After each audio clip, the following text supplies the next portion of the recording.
Over the last 3 months, our nation has faced an unprecedented threat from our nearest neighbor.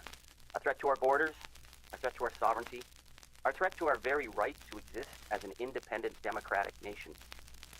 Donald Trump thought we were going to be an easy mark, that we'd be a pushover. Oh, how wrong he was.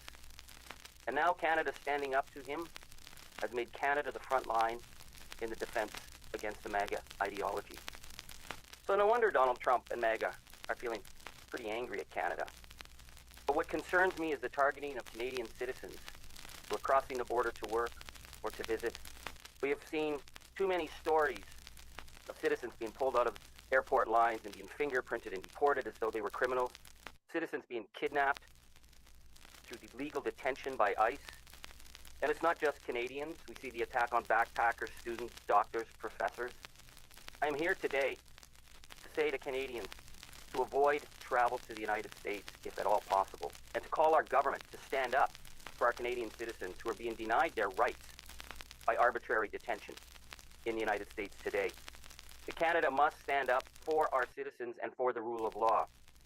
Because what we're seeing, for example, with cops pulling over the folk duo Cassie and Maggie to harass them for being Canadian, is not the actions of a democratic nation. People whose phones are being seized and searched for any kind of incriminating evidence that they're somehow progressive or woke, that's not the actions of a democratic nation. That is the creep of totalitarianism, that is the creep of fascism, and we need to call that out. Oh, freedom. Oh, freedom. Oh, freedom over me.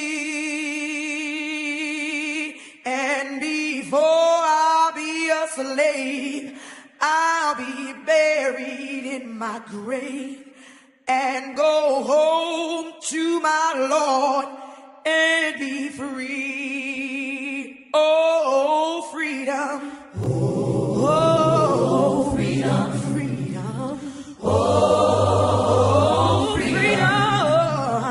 Oh, freedom over me. Over me. And before I be a slave, I'll be buried in my own grave. And go home to my Lord and be free.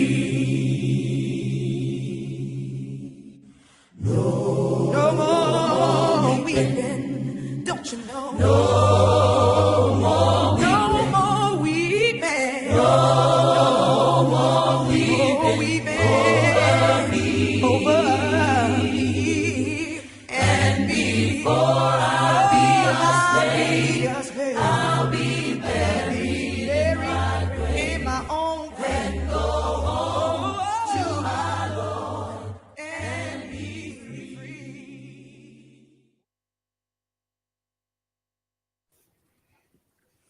Welcome everybody to Rad Pod So Chill. I'm Heidi Kuda. I'm here with Jim Stewartson and High Fidelity. We are an investigative show about disinformation. We've been going on for, and High Fidelity, you always put so much work into those openers, and I really felt that one.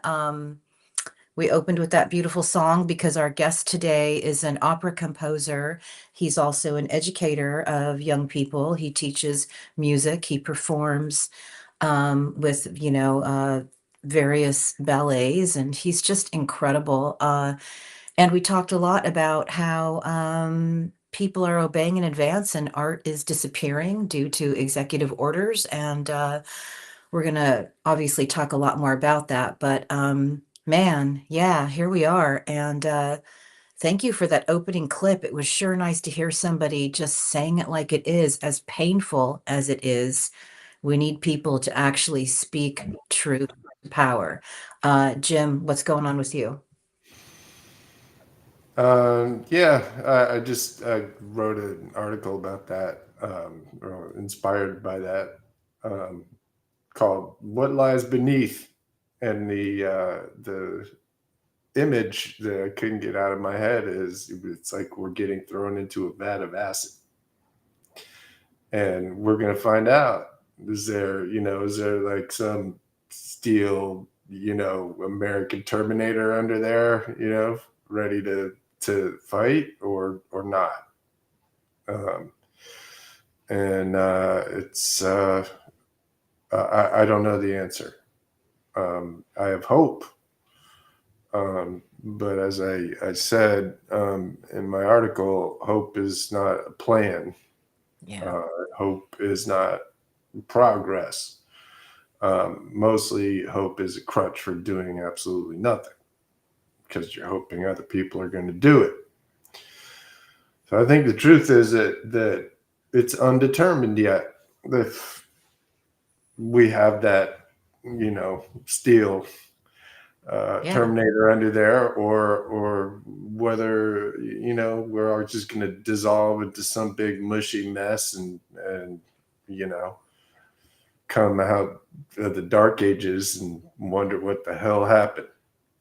It's just, it's humiliating hearing our allies talk about us like this, but those are the facts. High fidelity. I just, I have a feeling, because I see it on social media here and there.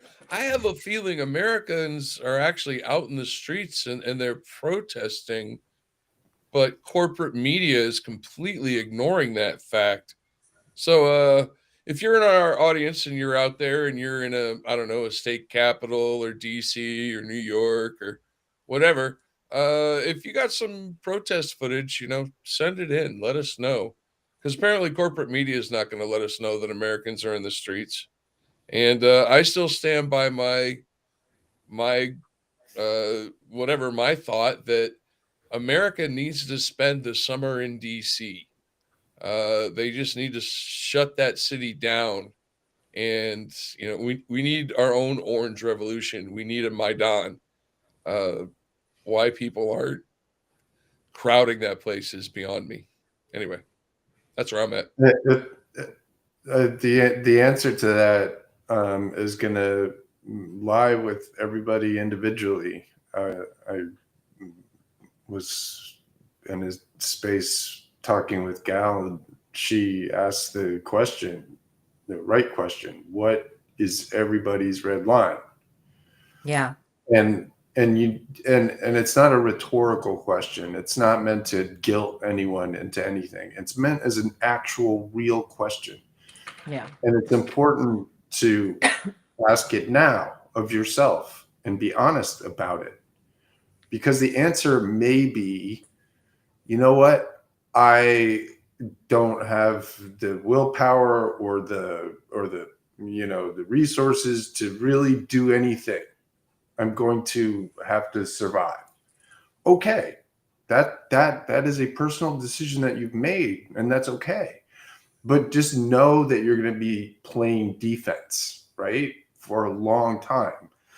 So, adjust your life accordingly. Don't sit there just sort of waiting. One of the things that Dr. Timothy Snyder has said that has stuck with me: the first thing that you cannot do in a fascist takeover is panic. Yeah. So there will be a Kristallnacht. They promised this. There will be a night of violence where I have long-winded speeches where he's describing exactly what's going to happen. And it might happen as soon as April. I have some concerns about martial law in April, which we can talk about. But the goal, that's the goal, is to panic people. And the thing that you don't want is for them to win that battle. You want to know when they start arresting journalists that's your red line, or they arrest your neighbors, or they start marching troops down the street, or you get the idea. Yeah. Where is that? And think through, understand what the process is, because what they're doing is very, very, very standard. There's nothing unusual about it in terms of fascist takeovers. One of the things that they are going to do is exercise emergency powers. Every fascist takeover comes up with excuses for martial law or for doing this or for breaking this rule or that. It's because there's an emergency, which almost always they either expand or create themselves. And it's not going to be any different here. And so my advice here is simply think through it first. Be honest with yourself and with the people you care about. Let them know what your line is and what you intend to do about it. Find out if they have one. If they don't, then maybe they should think about that, right? Again, not as a, this is unusual. No one, very few people have had this experience, right? We're all going through this for the first time together. But having studied this and having talked to people, who know, that's how it works. And so just have it in your mind so that it's clear to you, so that you're not panicking in the moment. Know what you intend to do when you intend to do it, because this is a script. It doesn't mean the script has to turn out the way they all do. No, not all of them. You know what I mean? It doesn't have to turn out bad, or it's already bad. But you know what I mean? It doesn't have to go all the way bad. How far down the line towards the end of this movie? yeah. That's up to us. Thank you, Jim. You can read Jim's work at mind-war.com. I recommend people read it, support him there. And Hi-Fi, you just put up the big finger. What's up? I was just thinking, and not a lot of people know about this. Maybe some art students, who are art history. But when the fascists came to power in Germany, when the Nazis rose to power, Hitler had a degenerate art label, right? He called things that weren't pro-Nazi propaganda degenerate. Jazz was degenerate music of the blacks, right? Anything coming out of America was degenerate. They wanted German folk songs. And then Stalin, when he was coming to power, when he came to power, they had the socialist realism movement, and anything that wasn't part of the socialist realism movement that was created as art, the artists, they risked imprisonment, they risked getting kicked out of the country, and they also risked death. There were, Stalin put many artists, playwrights, authors to death. And so when you see Trump take control of the board of the Kennedy Center, no, it's not just about drag shows. All right. This is the start of a movement to attack the arts, and they're attacking education blatantly. We're going to dismantle the Department of Education. I mean, come on, people. This isn't hard. Pay attention. I got people in chat over here talking about how they have friends who are teachers or their teachers, and the teachers don't understand what's going on. How can the teachers let our children know what's going on if they don't even understand themselves what's going on? We have historical precedent. Go ahead, Jim. The Department of Education cannot be disbanded by Donald Trump unilaterally by executive order. It's what he's doing is illegal. It's literally illegal. He wrote down an illegal thing, and then he signed his name to it. The Congress is the one that has the statutory ability to form and unform something that it has budgetary approval over. So what he is doing again is more just throwing acid on us, and seeing how much of it is going to come off. Remember, education. There's a very simple reason that they don't want people educated, because educated people know that they're being oppressed. That's it. They want. There's also, and this is the really dark part, and I hate to go here, but it's true. These people are eugenicists.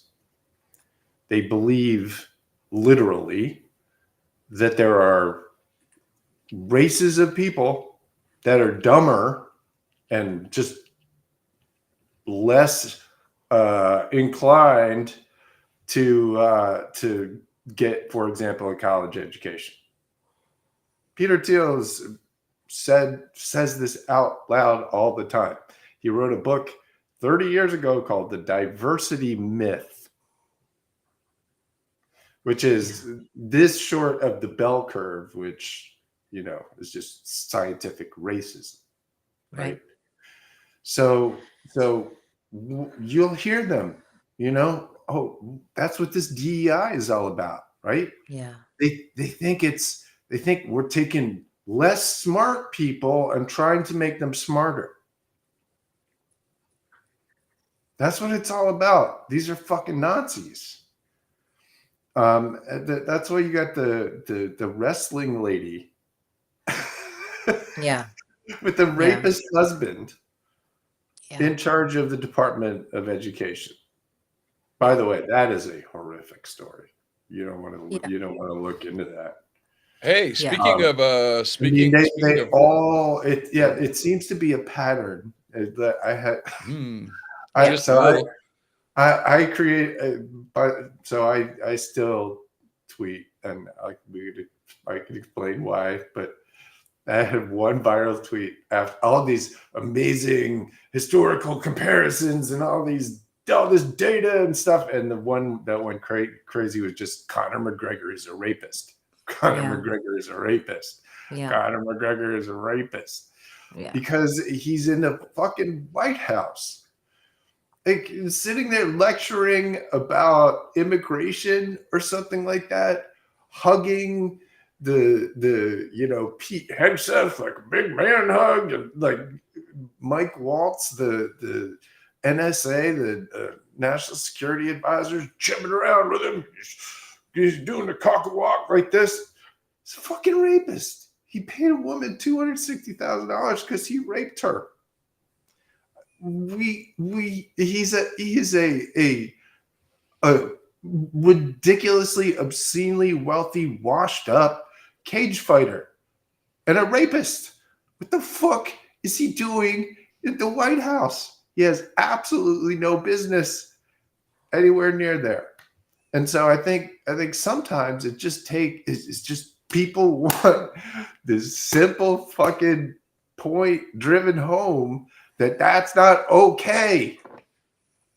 And you shouldn't have to say anything fancier about it other than, hey, there's a rapist in the White House. That's fucked up.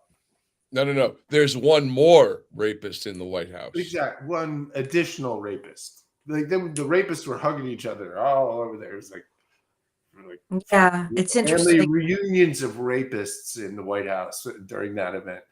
But It's what I mean. It's always fascinating that and so all many the people in Trump's orbit get convicted, human traffickers, pedophiles, sexual predators, and it's fascinating that that they just keep adding more to the mix.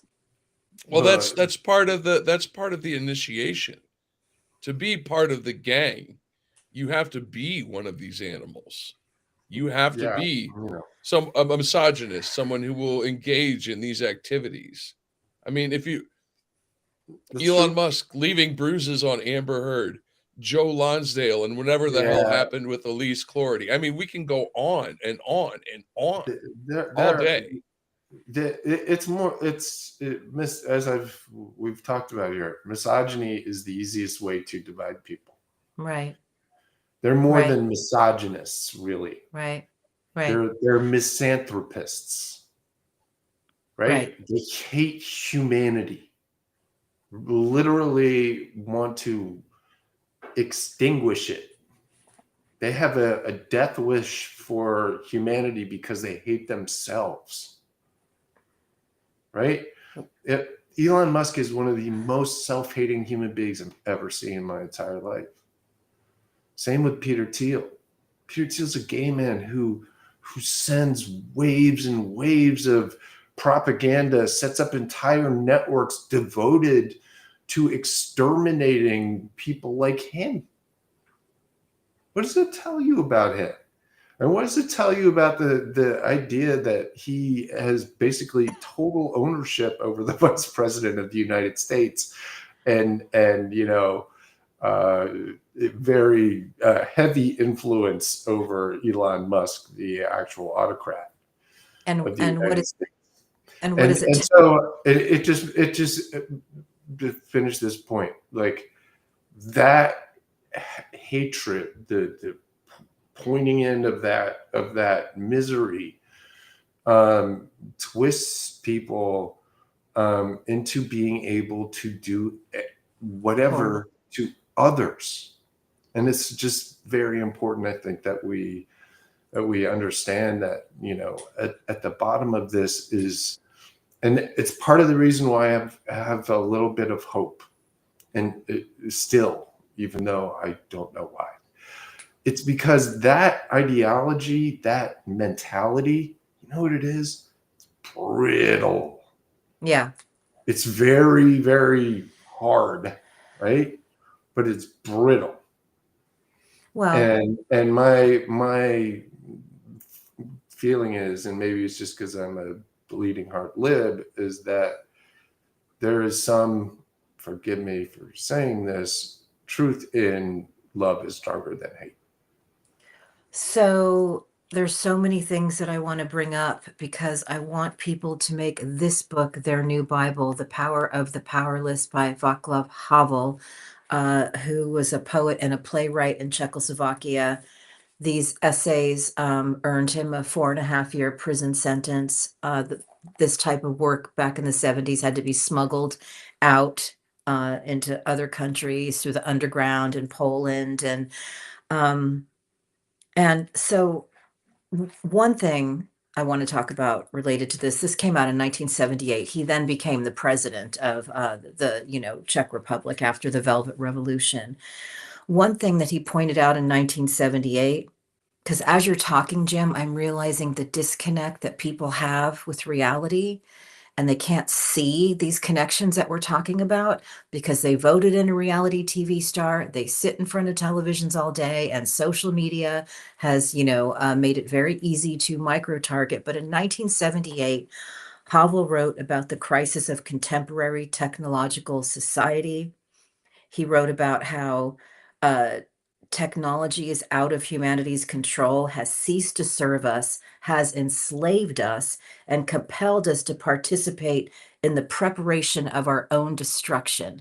He wrote that in 78, before the internet. We did nothing about it. And that is how it's been very easy, I think, to create this unreality. And so much of this book talks about how once people are willing to live within a lie, once they're willing to accept a lie just to maybe get along, or maybe things are a little bit easier, they then participate in perpetuating totalitarian states. And he describes, being in Czechoslovakia at this time as a post-totalitarian state within communism. So anybody willing to live within the lie ends up becoming part of what perpetuates these dictatorships. So it is incredibly important that people collectively live within truth, because the more people do it, the more people get more courageous, the more you can raise the social consciousness of people. And that's part of what he writes about. And it's very interesting because what was a very kind of a linchpin moment for them was when this band that was popular was on trial. They couldn't, perform their music. I think they were called the Plastic People of the Universe. And why that mattered is because it mobilized people, because they realized if their freedoms are being taken away, a band's freedoms, it means that everyone is giving up their freedom. So there's a lot to be learned from those who lived under the tyranny of Soviet rule, Soviet bloc, communism, which is nothing but totalitarianism. And I want people to take this book and read it. And if you don't read books or it's hard for you, I wrote a report at my Betty Dangerous Substack at bettydangerous.com. The work is always free, but I like literally took all of his great insights and dumped them all into one post. And Timothy Snyder, of course, wrote the introduction to the 2018 issue, which was incredibly brilliant. So I also plucked out all this important stuff. But all the things that he wrote about were predictable. And what he really wrote about was that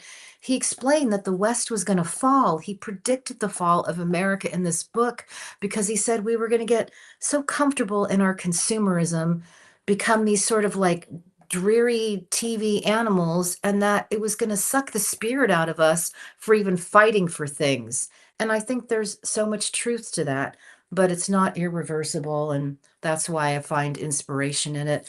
The more people who have the courage to live in truth, the more it will embolden others. And that is what we talked about with our guest today. He is actually the brother-in-law of Tim Snyder. He's Marcy Shore's actual brother. And of course, Marcy is Tim's wife. And we've been lucky to have her on our show multiple times. Dan Shore, her brother, just came on because he's this incredible opera composer. He wrote an incredible opera that debuted in 2020 about 1961 civil rights movement. It's all about freedom writers, and we talk about the culture of music in America and why it's so important. And of course, right now we're watching all of these universities, postpone events, cancel, Black alumni events, cancel women's celebration, cancel, LGBTQ events, and completely close their various, DEI departments. And that is the obeying in advance that we're asking people not to do collectively. And let's hear a clip from. Black music is such a fundamental part of all American music. It probably has a lot to do with the fact that this country was founded with racism and slavery. And so the sounds of Black music have never, ever been separated or divorced from any other music in this country. And even if we go back to classical music, this American classical music sound that we have, that was basically created for us by a Czech composer, Antonín Dvořák. And he came over to this country, 150 years ago, and to teach. And he heard for the first time the music of Black Americans. He heard African American spirituals. The story goes that one of the students at the school, Harry Burley, was just walking around singing spirituals, and Dvořák said, "Wait, what is that? That is fantastic. I need to hear more of that music." And those elements and the melodic elements of that are what work their way into his Symphony for the New World and some of the other American sounding pieces that he wrote. And that kind of became the foundation for our American classical music.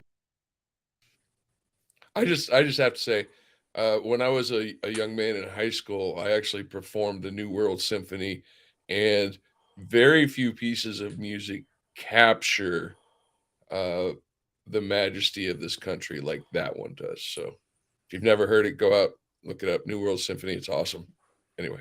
Yeah. So the reason we wanted to start with that clip is because all of this is being artificially taken away in order to create what Jim was just talking about earlier. And Jim, do you want to say anything before we show the next clip?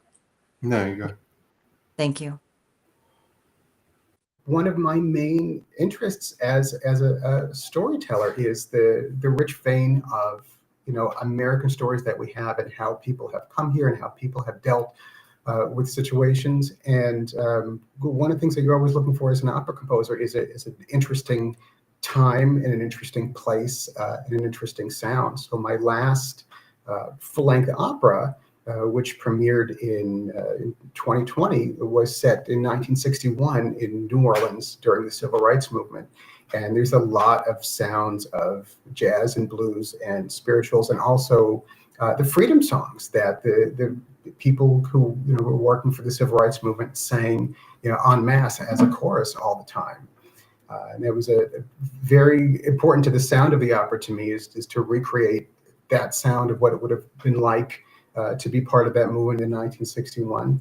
And also very important to me was to try to tell stories that would give people some sort of sense of hope and courage.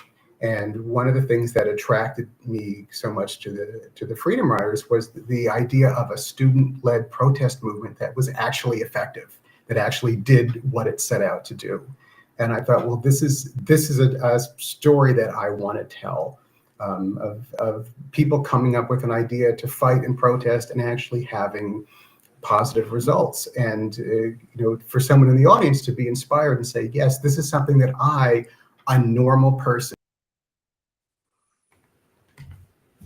Boom. Yeah. I mean, yeah, good. One thing that I don't know, it's pissing me off, kids. Where's the what's the sound right now? What am I listening for? Where's the protest music, right? Like, I don't mean to sound like a fucking old man, and I'm not looking for Bob Dylan or whatever the fuck. I don't care what it is. I don't care what it sounds like. I just like we need to start rallying around stuff. And I love what he said. Positive, messages, positive associations with successful movements, in addition to starting something brand new.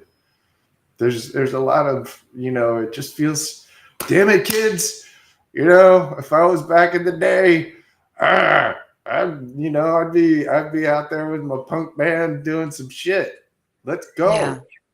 We need Yeah. we need some that some of that punk rock ethos to come back here. Yes, we do. Go ahead, high five. High five. Thank you. Just one thing though for the audience, like, listen, man, I can understand wanting to bust up Tesla dealerships and vandalize Tesla dealerships. Okay, that's cool, whatever. But here's the thing. If you mess up someone's personal vehicle, look, once someone buys it and takes it off the Tesla lot, that's a person's. It's not a corporation's. Don't fuck with people's personal cars. I don't know what the hell is wrong with people. All right. Going after a dealership is one thing. Going after a person's car is quite another. Knock it the fuck off. If you're not, Well, if you're, I do. Don't go after any cars at any dealerships either. Well, Way. bottom line is There's I've written a lot about this, so give me a second, because there is one thing that we absolutely can do to have a serious effect as an American population, and it does not involve fucking vandalism of anything. What it does, however, involve is making his stock, which is garbage, meme bullshit, make that shit go down legally. Here's the thing. If you go out and start doing stupid shit like vandalizing and stuff, what's going to happen? Dickface is going to do what he's been doing for the last 3 days. Oh, I'm a victim. And Pam Bondi, like the attorney general's on there, like, you're going to go to jail because you're a domestic terrorist if you're mean to Tesla. Terrorism. So it's counterproductive. It's fucking stupid. What I can tell you is that I know a number of people personally who happen to come to my meetings and stuff who do protests at Tesla dealerships legally, peacefully, and effectively. Yeah. There's absolutely no need for any of that dumb bullshit. Because here's the thing. The dude is not popular. He's getting less popular. He's a fucking Nazi. All we have to do is keep telling the truth about him more and more and more, and the pressure is more on him. 1 second. There's a thing, if you don't know, called a margin call. A margin call happens if you're leveraged in a stock. For example, sometimes you can buy up to 3 times as many stocks as you actually own because you're borrowing on the basis of the stock that you own. Okay? So Elon Musk, the vast majority of his wealth is in Tesla. And there is extremely good speculation that there's margin call in his future, which means that if it goes below a certain price, the banks go like that and say, oh shit, we need you to start selling it. Which means, guess what? It goes down more. And you get a lovely cascade of crashing Tesla stock, which would be a delight. Because they're the only thing that actually, other than the fact that they're both kind of Nazis, I mean, Donald Trump's a Nazi, you know, is kind of a Nazi, Elon is a Nazi, is the money. That's all Donald Trump gives a shit about, is he's got $500 billion sitting there, right? So if Elon Musk is scrambling around trying to figure out how to survive financially, suddenly he becomes a lot less interesting to Donald Trump. And that, believe it or not, is good for us to at least get that dude out of our fucking hair. So anyway, point being that please don't do stupid shit. Here's one bit of information that you should know, and I'll be very brief. But there is a thing called price to earnings ratio in a company. And it has to do with the amount of money it actually makes versus the price of the stock. Okay? So a car company like Ford is currently trading at a 6. A big high growth tech stock might be a 20. Tesla is 120. It's 20 times more valuable than Ford Motor Company. If that passes any smell test to you, it shouldn't. It's fucking insane. It's a meme stock held up by a bunch of foreign bankers and stuff who will escape before it really crashes. So all I'm saying is, please continue to put the legal, brutal, legal pressure on Tesla in every way you can. Protest, sell the stock, short the stock. I don't give a fuck. Just make it legal, but keep doing it because it's really important. The more it goes down, the more pressure he's under, and the more out of our fucking face he gets, or maybe he finally really just explodes or something, and we can all see it. I can tell you right now that Thank you for listening to my weird TED Talk. He's hated in Europe, and Teslas are not selling here. And I was at a bookstore on the Champs-Élysées. I can't even say Champs-Élysées. Sorry, the words are not coming out. I was on some road in France. I was on some road in France at a bookstore. Somebody, don't know who, they were selling a Musk book, and somebody put a Post-it on it saying Nazi Russian scum. Anyway, so one he thing really is. He's a Nazi Russian scum. Yeah, Russist, Nazi Russist. Russist. What I do want to say, and put a pin in this for 1 second, Jim, because I want to talk about it. I was on Tom Hartman's show yesterday, and I used a brilliant Jim Stewartson quote. about how Elon Musk is the biggest Russian bot.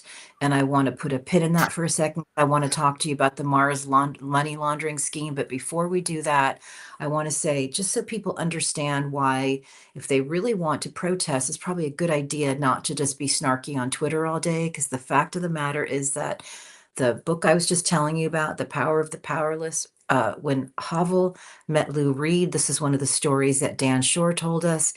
He handed Lou Reed his lyrics in Czechoslovakian and in Czech language and said, these lyrics were illegal to possess in my country.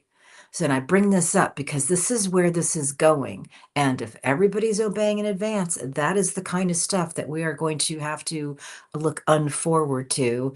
And with that, can you please show the next clip from Dan Shore? No, obviously I do. I do feel like if more people spoke up and if more people did something about it, then we could save ourselves. And that's why I get so upset when I see people caving in. And I said, even though I understand that they're doing it for what they think are good reasons, but I am concerned because I feel like if everybody pushed back at some point, we would have, what my sister likes to talk about, that moment where quantity becomes quality, where, enough people pushing back on something makes it a different kind of pushback. In this country, we have the wonderful example of the film High Noon, where, it's if you can get enough people, if you can gather enough people together, then something happens. But if not, then sometimes you just have to act alone. And this is why Wow. I was so upset when I heard that the Marine Band was canceling those concerts with Equity Art, because I felt like everyone in the band I knew was so intent on having those concerts, and they were so interested in working with these young students. Every one of them, every professional musician in the world jumps at the chance to help young students grow. And that was a project that was canceled because the leadership of the Marine Band thought, well, there's a new executive order and we're not supposed to do anything that has to do with DEI. And this is supporting, minority students, and maybe this would look bad. Maybe we should just cancel this concert. And I was very upset with that. And as since I expressed my unhappiness with this, there was this wonderful piece on 60 Minutes that I hope everyone has had the chance to see. If not, as soon as you're done watching this podcast, please go and find the clip where 60 Minutes wanted to do a story about these students, and they were able to put together a band of not current military musicians, because they're not allowed to perform these things, but they were able to get veterans very, very quickly. And my friend Julie Bowler actually had a large hand in that, because she knew that as soon as you gave, these retired military musicians 5 seconds to hear what was going on, they would all absolutely leap enthusiastically into the position of being able to make music with.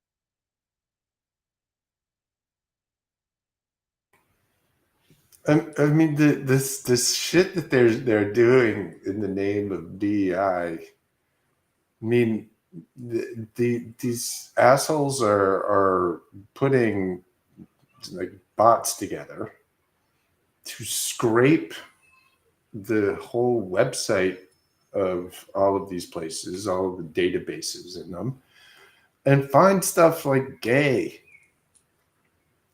And they got rid of the Enola Gay.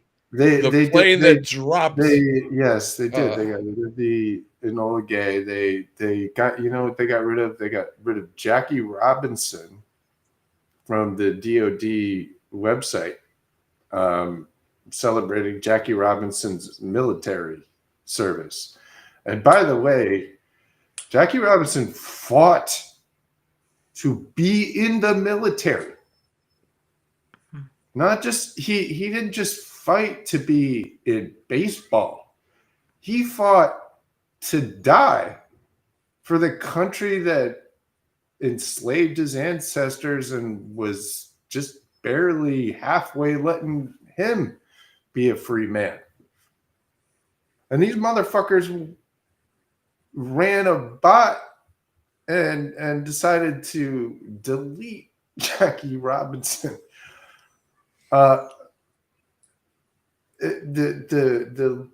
level of and again, it's the point, right? It's an acid bath. They Yeah. think that we're gonna dissolve, and Yeah. Uh, not me. It's They're worth gonna have to kill me first, but I need to see more yeah. from the people. So again, I keep going back to this book. It's fresh on my mind that Havel wrote, and he talks about the deletion of the past, the lies of the future, the lies of the present, and what Jim was just describing. I was trying to look up one of my I looked up one of my old reports tallying up all the Russian interference that occurred before the 2024 election. And I went to a State Department link that was embedded in one of my reports. And all it said is, we're sorry for the inconvenience. This page no longer exists. So a fact sheet on Russian interference and all the work that was being done in September to show the amount of assaults and mind hacking that was going on against the West coming from Russia was deleted off the State Department's website. Now, if I Googled specifically in that fact sheet, I was able to find an archive, but that's a lot of work. So basically, things are being purged and deleted. And the reason I bring this up is the person running the operation for Putin to do a whole bunch of websites that were mimicking Western sites and mimicking, American newspapers and European newspapers in order to do anti-Ukrainian, pro-Russian, etc. messaging. The person running that operation met with Elon Musk multiple times, according to the Wall Street Journal, and as well as we know, Musk having conversations with Putin. And I bring this up because Jim called Elon the biggest Russian bot in history. And Jim just wrote a very important article about Musk working with the Russians to, essentially work on something related to the Mars space project, which of course we're never going to go to Mars. We know that. This sounds to me like a great way to somehow funnel money to a decrepit, crumbled empire to try to sell. Yeah, I called it the Russian rescue mission. I mean, it is literally a Russian rescue mission. So he met with he plans to meet with Dmitry Kirilov. I think I have that right. Who is the head of Putin's investment group. You may remember this guy from having met with Eric Prince in the Seychelles in 2017, in January 2017.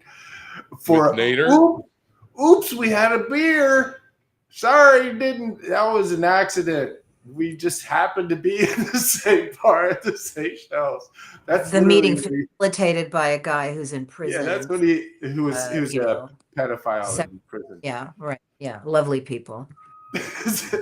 Yeah. Anyway, so where was I? This guy, this guy announced to the world that he and Elon Musk are going to be working together on U.S.-Russia Mars exploration.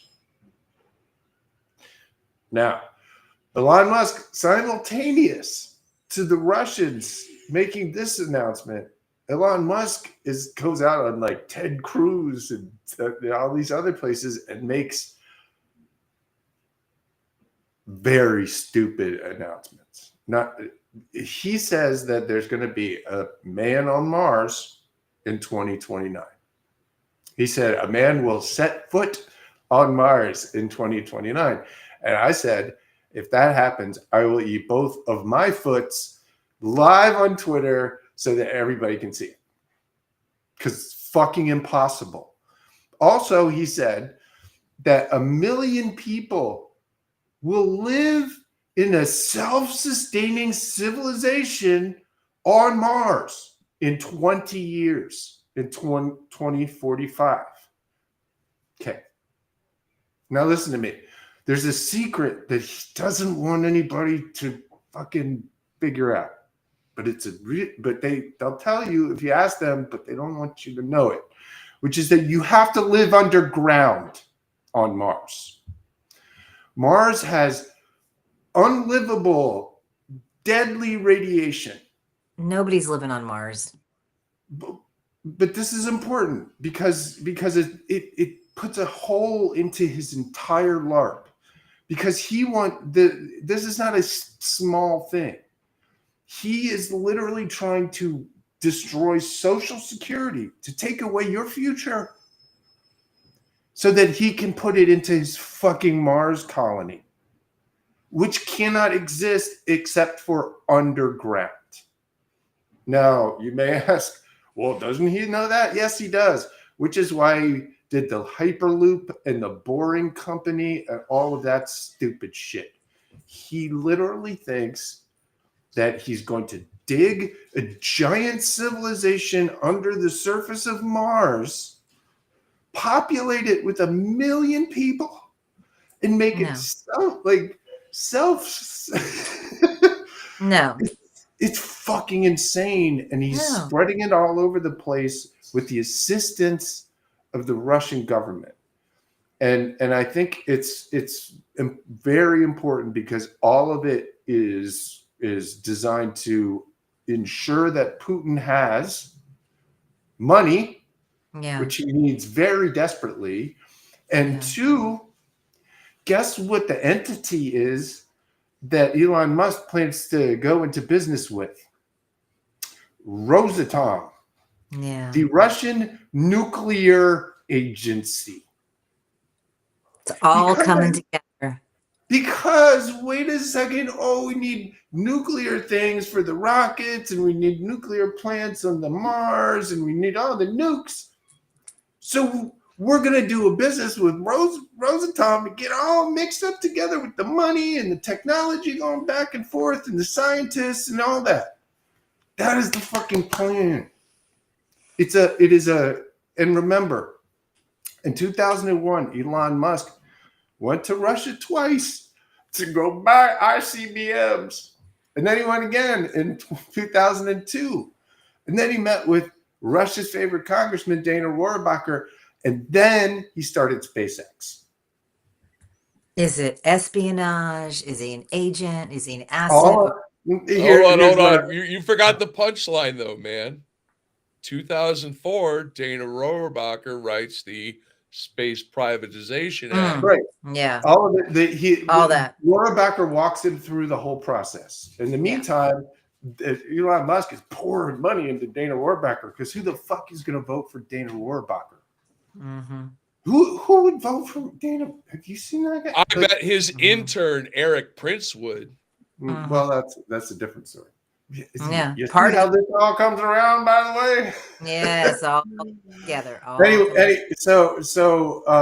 Yes, in my opinion, SpaceX is a very long hoax to what? Take over our space program, our satellites, and our nukes. Yeah. Imagine you're Vladimir Putin, you're a KGB guy, and you're like, wait, this weird South African kid's coming over here from America. Quick, Igor, get him. You make a deal, and suddenly, magically, all these great things happen. These financial miracles happen. Propaganda. All of a sudden, he has a lot of bots on social media. How did that happen? All of these fucking things over and over and over again that have happened to put him into this position. Also, now, bada bing, bada boom, benefit Vladimir Putin. Yeah. And none of that is a fucking mistake. And, when when push comes to shove, it may be that Elon Musk is the worst trader. And this is a big news. that Elon Yeah. Musk is the worst traitor in American history, and Mike Flynn is the worst military traitor in American history. I haven't decided that yet because there's a lot of time left on the clock. But Still some moving pieces. it's up there. It's up there. No, remember when we learned from Zarina Zabriskie, who was born in Russia and has family in Odessa and now is a war correspondent in Odessa. She's also an American citizen, lived here 25 years before going back to cover the war. Do you remember when we learned how these figureheads are put in charge of these operations, like Prigozhin's in charge of the Internet Research Agency, he's in charge of the, hot dog vending, he's in charge of the Wagner Group, they get put in charge and then they become the big oligarchs and there's other ones underneath them. Well, this is duplicated in all these countries that Putin has hit. So people just need to get a little bit more curious about somebody like Elon Musk and the story. And thank you, Dave Troy, for a lot of the work you did, the groundbreaking work on tying him with Dana Rohrabacher 2 decades ago and Russia. That was really a real critical piece. Craig Unger, who I'm going to be talking to again this weekend with my Betty Dangerous crew. Craig Unger has written about how Trump was identified, and I'm sure somebody from the KGB said, "Igor, go get that guy." And so Krasnov. That's his code name, Krasnov. It all seems very clear, but like I said last week, the Cold War ended on February 28th when America surrendered in front of the world, to Russia. It was, obvious to anybody who's been doing this work that it was coming, but now it's all out in the open. So what Jim just described was incredibly important. And it's also important to never stop believing that we have power. And that is why I want you to read The Power of the Powerless. And I want you to show the last clip, high fidelity. Don't stop believing. The arts are threatened everywhere, but also arts have a tendency to survive under whatever situation. The arts are kind of unquashable. And I think it's for this reason that leaders are always so afraid of them. I think that's why Trump is so afraid of arts and so afraid of artists and so afraid of the Kennedy Center, because artists are always going to be there to stir up the revolution. Except when the artists aren't being broadcast because Trump's fascist government shuts down the Voice of America, Radio Free Europe. I mean, well, that's the whole thing, though. It's always about it's not the message, it's the medium, bro. How are you gonna that's the whole trick in one of these things, is figuring out how to get around what they're trying to do to you. Yeah. So that's the whole point of why we interviewed Dan Shore today, to get some ideas around that. The arts always have a way.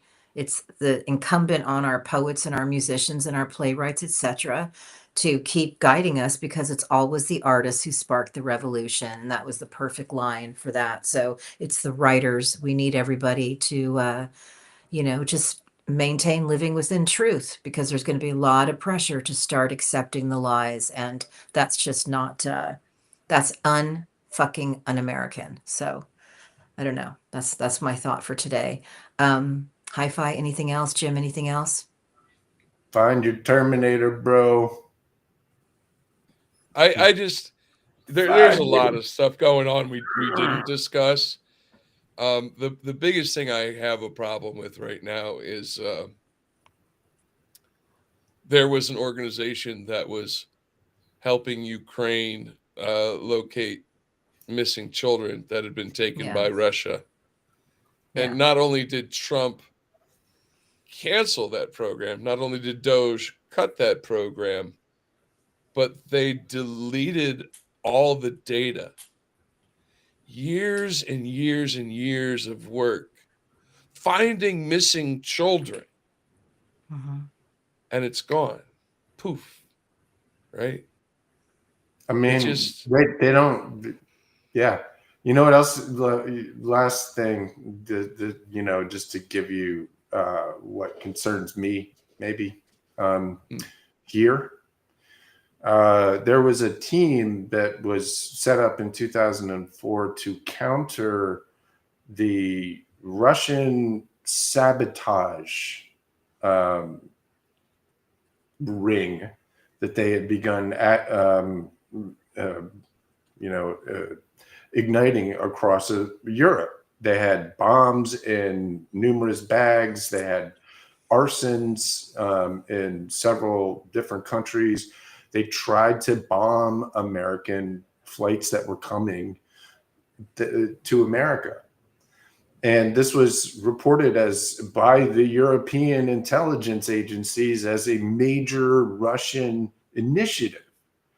And there was an interagency group assigned to make sure the Russians didn't sabotage us with shit, with bombs and stuff. And they got rid of it. Yeah. You wrote an executive order. We like sabotage. We want sabotage in America. Well, he also shut down a money laundering unit. He also shut down Russian CIF and sanctions. all of that shit. It just keeps on and on and on. They are. I mean, honestly, like I said before this happened, like basically we were going to not have any more national security. What I didn't expect is for them to be quite so blatant about it. Yeah. It's just it's like they literally did a search for all this Russian stuff and deleted all the things. Yeah. I mean, everything. It's like, anyway. It's pretty obvious what's happening. We're going to find out. We will pretty find out. Pretty obvious what's happening. Support Canada. Lots to find out here about ourselves and them. Yeah. Yeah, find your red lines, support our neighbors, support Canada, support Ukraine, support democracies that are still, not under the thumb of Russia, and recognize what's happening in your own country, and please act accordingly. Hi-Fi, anything else? America, you need to spend your summer out on the streets. Act accordingly.